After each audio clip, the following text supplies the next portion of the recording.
in town is talking about the RTD bus crash and missing a larger point. Let's talk about why RTD can't seem to hire and retain safe drivers like Jerome, who's gone 37 years without an accident.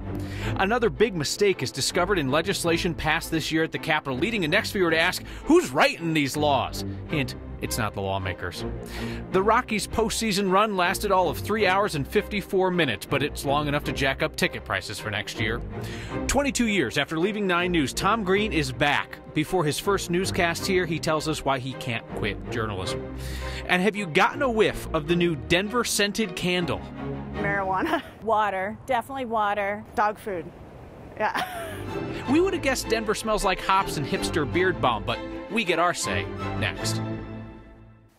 2 serious crashes involving RTD buses today could not come at a worse time, as RTD tries to convince people that 1, they should shed the stigma of bus public transit and start riding, and 2, that more people should consider driving for RTD as a career, as that agency fights a bus driver shortage.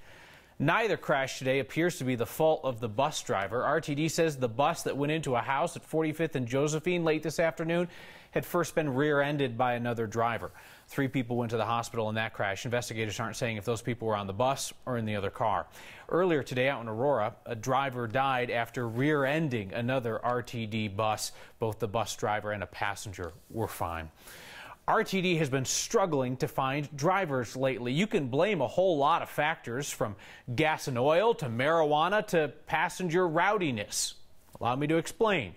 Colorado's economy is strong, which means that drivers with a clean license have a ton of higher-paying job options, including in the energy sector. RTD topping out its driver salaries after 5 years probably doesn't help any. Marijuana is legal, meaning that it is tougher to find anybody who can pass the test. And by the admission of RTD's own spokesman on this program, RTD drivers have to put up with a lot of quote-unquote crap. And as a viewer noted that night, she drives and she chose to drive freight because it doesn't talk back to her. In a moment, we will meet a rare breed of RTD bus driver. He has stayed on the job for more than 35 years, all that time accident-free. You know, tourists are asking when they land at DIA, all right, which way to the weed? And apparently 20 minutes is too far to wait before hitting the nearest recreational pot shop. Native Roots, one of Colorado's larger cannabis companies, wants to open the closest recreational store to the airport. Our Marshall Zellinger's been looking into this. And Marshall, I suppose it makes sense when people Google marijuana while they're at the landing gate, they want to get a jump on the competition. And if this goes through, there's a chance they may hit pot before they get to their checked bags. Behind me here, we created this map using the state's database of recreational pot licenses in the state. As of last week, there were just more than 500. But you can see out by DIA, there's a bit of a desert. Right now, the closest recreational pot shops to DIA are along I-70 and Peoria. By distance, the closest one is called Trill Evolutions. It's near 56 and Joliet, and the distance there is 12.5 miles from DIA. But out here at 70th and Peoria, Native Roots wants to add recreational sales to the medical marijuana location it already has. Native Roots has filed paperwork, and a hearing will be held in late November. If approved, it'll be the first stop for pot from DIA at just 6.2 miles away. But you probably won't want to make it your last stop from DIA because you can't travel with marijuana. However, as of last year, DIA told us no one was ticketed for bringing pot to the airport, and of almost 30 people who were caught with the legal amount on them, they were allowed to get rid of it with no consequences. Here's one little note that I think is a little funny, is that on their application, they call themselves Native Roots Denver Airport, even though the location is called Native Roots Tower Road. I guess, as you're saying, Kyle, if you're going to type in Denver Airport and marijuana, what better way to come up with something than if you're going to call yourselves Denver Airport Native Roots? Yeah, there you go. It all makes sense. Follow the green. Money. All right. Thank you, Marshall. So it would appear that other media outlets in town are finally taking notice of what Next viewers learned weeks ago, that the airport is going to have to shell out the full cost of the enormous new welcome sign that is being constructed along Pena. The amended deal without a private partner, Panasonic, was approved by City Council last night. It is $14.5 million. A little-known federal highway rule fouled up the original cost-sharing agreement. DIA wants Congress to get involved to change the law so that they can advertise as advertised on that sign and make their money back. Well, they did it again. State legislators found another mistake in a bill passed this year. The crackdown on campaign finance that was supposed to apply to school boards accidentally made the reporting standards tougher for everybody running for office in Colorado. That's according to a recent report in the Denver Post. So you layer that on top of a mistake in a new tax law that prompted a special session, which, as we all know, didn't end up fixing the mistake because they couldn't agree on what to do. Back-to-back errors prompt today's next question. Lynn wants to know, who's supposed to catch mistakes in the state legislature's bills? What's the process for reviewing bills before they're enacted? What went wrong this last session? We asked politics guy Brandon Ritteman to take a look. This is a saying that dates back centuries, but I'll use the version from JFK. Victory has 100 fathers and defeat is an orphan. In this case, defeat is an orphan, but it also has 100 parents, 101 of them to be exact, because the buck stops with the people you elected. These mistakes got by all 100 state lawmakers and the governor to become law. In fairness, there are more people than that involved. These mistakes probably started down here in the basement of the Capitol where the nonpartisan staff works. They write most, not all, of the bills, sometimes on last-minute, really tight deadlines from lawmakers. They missed these mistakes. Lawmakers also have partisan staffers, policy people who are supposed to sweat the details. They missed them too. A bunch of lobbyists, including people representing different parts of state government that have to implement the laws, they keep tabs on the bills. Sometimes they catch problems. Yeah, not this time. When the legislature passes a bill, the governor's got a whole staff that looks into the legal and financial consequences to help him decide whether he should sign or veto. They miss these mistakes too. So there are lots of other people to pin this on, but at the end of the day, the governor is supposed to know what he's signing, and lawmakers are supposed to know what they vote on. Heck, plenty of lawmakers are lawyers. They actually know what they're looking at. I've seen it in committee meetings. Lawmakers from both parties catch a mistake, fix it right on the spot with an amendment. The only ones you can hold accountable for these mistakes are the people you elected, and they missed them. This kind of failure is an orphan because it has 101 fathers, and all the fathers got other people they can blame it on too. For Next, I'm Brandon Ritteman. Like every other landlord in Lodo, the Rockies are raising the rent on the space where you plant your backside. I don't think it smells like weed, but I haven't smoked any since I've been out here. Asking people to smell a new Denver-scented candle brought out every single stereotype you'd imagine. And Tom Green was practically a kid when he was first hired at 9 News. Not that there's anything wrong with that. For me, it definitely feels like coming home. I spent a lot of my career here. I mean, I really learned how to be a broadcaster here. He's back after 22 years away. We'll talk about his new role here at 9 News and why he decided to stay in journalism. Next.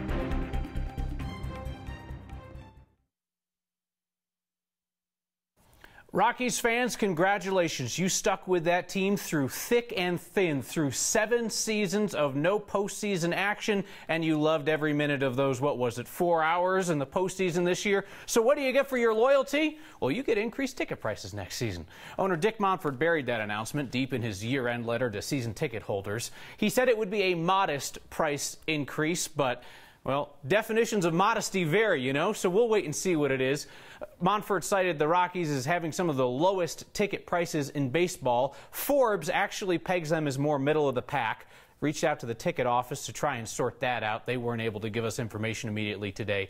Montfort says the ticket price increase will help the Rockies sign and retain players and hopefully help them back to the postseason. And on that, Dick, we all agree.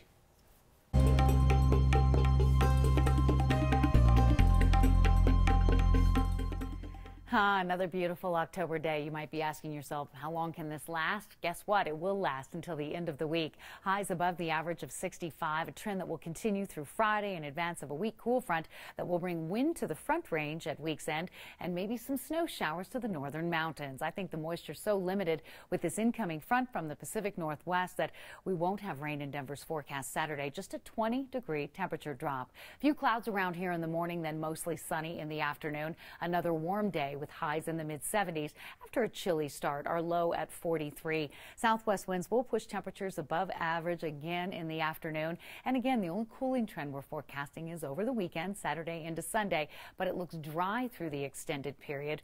And did you see it? Amazing lenticular clouds along the Front Range this afternoon. Richard Alvarez with that great shot, and another one coming in, Kyle, from Sandy McClellan. Hey, look who it is, everybody. It's Tom Green. Hello. Welcome back. Yeah, back. So let me see. You were here in our sports department from 1982 to 1995. Right. And then one day you said, I'm going to run across the street for a sandwich, and you just never came back. 22 years. At the time, I was doing a game show for ESPN, and I started to do a radio show on The Fan with Doug Moe. And I was doing weekend sports here, and I was doing play-by-play and stuff for Fox at the time, or Prime Sports. I had a lot going on, and I decided that I would try the other stuff and left the day-to-day broadcasting. You're reunited with Kim Christensen, who is right where you left her 22 years ago. In all seriousness, though, I'm guessing it seems like everything has changed, but also seems like nothing has changed. I was doing weekends for years with Kim, Kathy Sabin, and Ward Lucas, and you know, we had a great time on Saturdays and Sundays, so it's great to see them again. To walk into the building is interesting. The building's the same, the building has changed, the people are the same, and the people have changed entirely. The whole thing has changed. It's been 22 years. I think that there are a lot of veteran journalists across the country who are pretty discouraged and pretty cynical about the state of the business these days. The door was open, you had packed your box, you'd walked out, you could have gone and done any other thing, but you decided to re-enter the world of journalism. Yeah, well, you know this better than anyone. As bad as it may seem to some, it also seems to me and to others that it's more important than ever. So, to me, I think it's something not necessarily for me to do, but to make sure is done. To make sure that it is something that people reflect on what it was and what it is and what it has to be. And so, I think it's critical. I think it's more important than ever right now. Tom Green, come back to do the 4 and 5 o'clock newscast on 9 News. Since 1995, the folks in charge here have said nobody touch his desk. Nobody leave everything exactly where it is. So we're going to need to get you some new phone books. Okay. And a computer. But other than that, everything. Typewriter has to go. Exactly. Everything else should be exactly as you left it. So welcome back. Thanks, Kyle. We're going to have a lot of fun. One of you spotted the perfect follow-up to our story on how to get a 303 number, and it highlights who needs those old-school phone numbers most. A 21st century Colorado cattle drive, where the cattle dogs sit shotgun. And what does Denver smell like? One company thinks they have taken all the smells our city has to offer, the whole ball of wax, and boiled it down to a ball of wax. Next.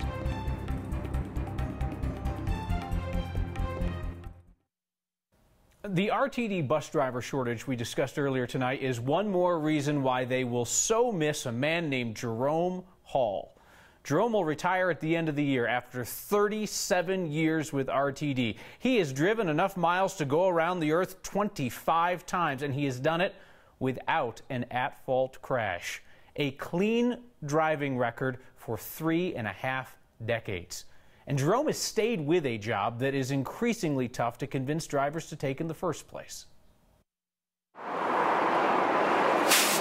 The life of a bus driver. If you're late, you're late. Never be in a hurry, and always look out for the other guy. When I was in the 6th grade, they used to call me Watusi. Because I was dancing a lot. Well, I was born in Shreveport, Louisiana. My sister told me I'd never come to visit her, so I told her I would come and visit her, and got here and loved it. I like it because it's like an outdoors job. I hate to be confined. Yeah, I'm retired in December. Me and my wife gonna travel. I have never been there to the Grand Canyon, Mount Rushmore, none of those. Have never went there. We're gonna drive it. I think I miss the guys I work with the most because they was characters too. Yes, I am. I'm very proud of it. Because of, like I said, it's a lot of experiences you can learn from driving. Well, I had one lady, she got on and she said, pick up my luggage, you know, and I didn't see any luggage. And she got on the bus, and then she said, I told you to get my luggage. And after then, I looked again and no luggage. Then she got up and she walked up to the door, and you know how a chicken scratched the feet? She did that and went back and sat down. So everybody on the bus was laughing at her.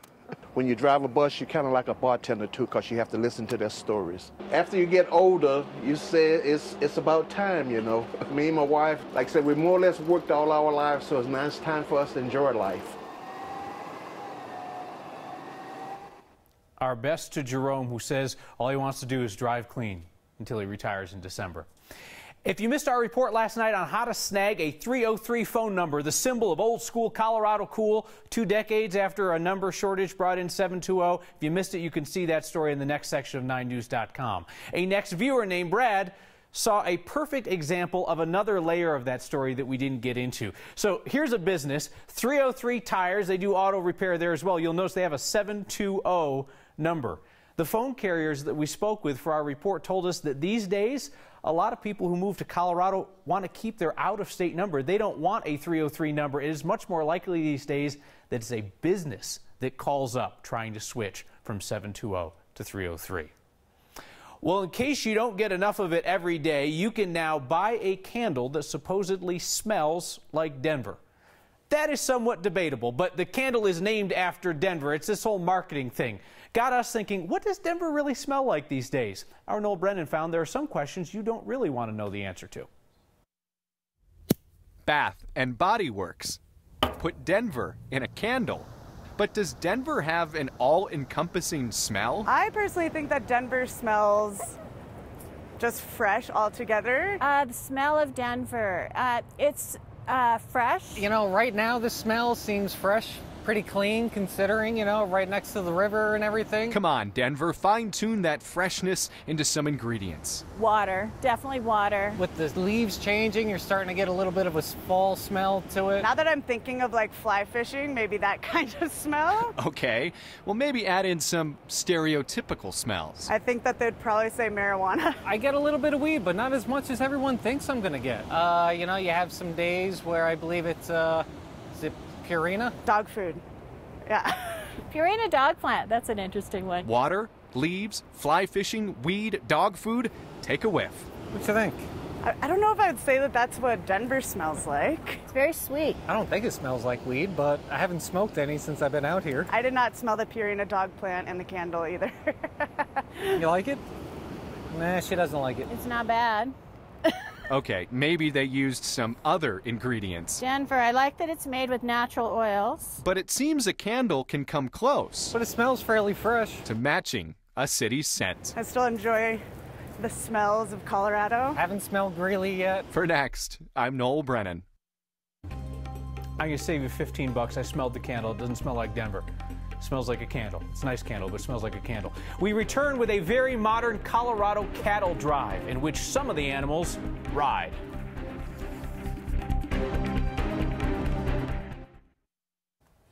The most Colorado thing we saw today is a very modern cattle drive, complete with the cattle in the road and the cattle dogs not helping but riding along. Nancy from LaPorte sent us this photo she took while she was up near Red Feather Lakes. She says that we're cowboys, obviously back there helping to herd the cattle, but the cattle dogs, they are more pet than working animal. Also, can we just notice here the sweet handwritten sign on the front of the gator, caution, cattle drive. Send us the stuff that makes you do a double take. Email next@9news.com or get our attention with the hashtag HeyNext.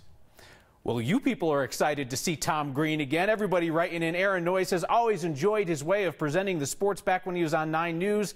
Nice to have Tom Green back. Aaron writes, so happy to see Tom Green on my TV again. He's been on your TV. He's just been on the other channel. It was actually a very good show. Maybe someday he can fill in on Hey Next, or you can co-host together. Tom Green can totally fill in on the show anytime he wants. We will not be co-hosting.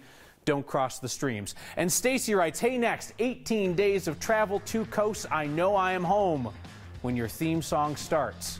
And when it starts now, I know I'm basically out of time. See you next time.